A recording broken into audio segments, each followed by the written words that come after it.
Once upon a time, in the ancient community of Itigidi, nestled deep within Cross River State, Nigeria, the forests spoke in whispers and the rivers remembered the footsteps of ancestors. Here, kingship was never just a throne. It was a sacred covenant, a bridge connecting the living, the dead, and the generations yet to come. It was in such a time that a young man named Esikon Atto was crowned king, a name that would later be spoken in reverence as Esikonwo Atol. He was young, so young in fact that many elders murmured their doubts. His shoulders hadn't yet stooped with the weight of years, nor had his voice grown hard from decades of command. But the spirits, they say, don't always choose by age. Sometimes they choose by vision, and Esikon Atto had a vision that would change his kingdom forever. When he ascended the throne, Itigidi was a kingdom on the edge of chaos. Families vied for dominance, lineages traded whispers of suspicion, and power was a fragile, contested prize. The kings before him had ruled alone, strong, unquestioned, and often feared. But this fear had sown seeds of rivalry, and that rivalry had blossomed into a quiet, simmering unrest. Esikon Atto saw what everyone else had accepted as tradition, and he chose to break it. Not with the fire of rebellion, but with the cool clarity of wisdom. He understood a truth that ran deeper than any law or custom. Power that is held alone will always spend its energy defending itself. But power that is shared learns to protect others. Esikon Atto had brothers, sons of the same father, bound by blood and a shared destiny. In the old order, the brothers of a king were often his greatest rivals, watching for any sign of weakness, secretly plotting for the throne. But Esikon Atto saw them differently. He summoned them, not as competitors to be watched, but as pillars to build upon. Under the sprawling branches of the ancient Iroko tree, with the elders as witnesses and the earth itself listening, he spoke words that had never been uttered by a king of Itigidi. Kingship, he declared, is not a seat. It is a balance, and a balance cannot stand on one leg. With this, he began a radical, spiritual division of power that would redefine his kingdom.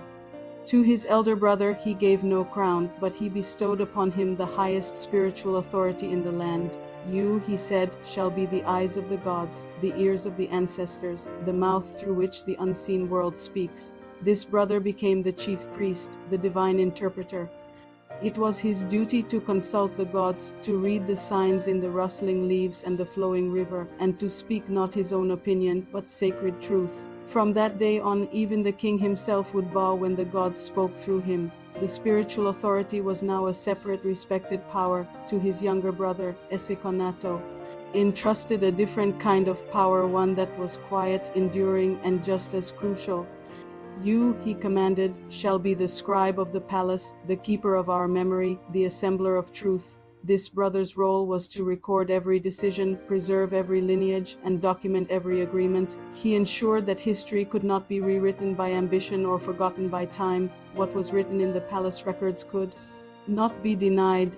Memory became its own incorruptible force, and Esikon Atto himself, he remained the king, the living balance at the center of it all. He was the one who ruled but did not dominate. He made the final decisions, but he did not silence the other voices of power. He held the kingdom together by ensuring that no single part of it could ever grow powerful enough to tear it apart. From that day forward, being born into the royal lineage was no longer about privilege. It was about responsibility. A child born into the priestly line carried the weight of the gods on their shoulders. A child born into the scribe's line carried the sacred burden of truth, and a child born into the king's line carried the profound duty of maintaining balance. There was no longer a struggle for supremacy, because supremacy itself had been abolished. Each role was sacred, each power had its limits, and each family, each pillar of the kingdom was absolutely necessary for the survival of the whole. The peace that followed was unlike anything Itigidi had ever known. Years turned into decades, and there were no wars of succession. No blood was ever spilled over the right to wear the crown. No whispers of betrayal echoed through the palace corridors. When disputes arose, they were settled not by the brute force of a single ruler, but by the elegant structure that Esikon Atto had created. Ambition wasn't crushed. It was redirected into service for the good of the community, and Itigidi prospered. The kingdom expanded its borders, trade flourished with neighboring lands, families grew and multiplied in an era of unprecedented stability. But at the heart of it all remained the invisible architecture that Esikon Atto had built, an architecture not of stone and mortar, but of spiritual alignment and shared duty. Today, when people speak the name Esikonwo Atol, many simply say he was a wise king, but the elders, the keepers of the deeper story, they know better. They will tell you Esikonwo Atol did not just rule men, he aligned powers. What he created wasn't just a political system. It was a form of cosmic balance. By dividing authority across the realms of spirit, memory, and leadership, he ensured that no single force could ever corrupt the whole. He created a system that was self-correcting, resilient, and enduring. In our modern world, a world so often obsessed with accumulating control and centralizing authority, the story of Esikon Atto offers a timeless and powerful lesson. It teaches us that true leadership is not found in the hoarding of power, but in the wisdom to distribute it. It shows us that where power is shared, peace naturally follows. Where responsibility is an inheritance, chaos inevitably retreats. And where balance is a spiritual principle, governance can endure for generations. And so, long after his bones return to the earth, the beautiful and balanced order he designed still governs Itigidi quietly, faithfully, and a testament to the king who understood that the strongest throne is one supported by many hands.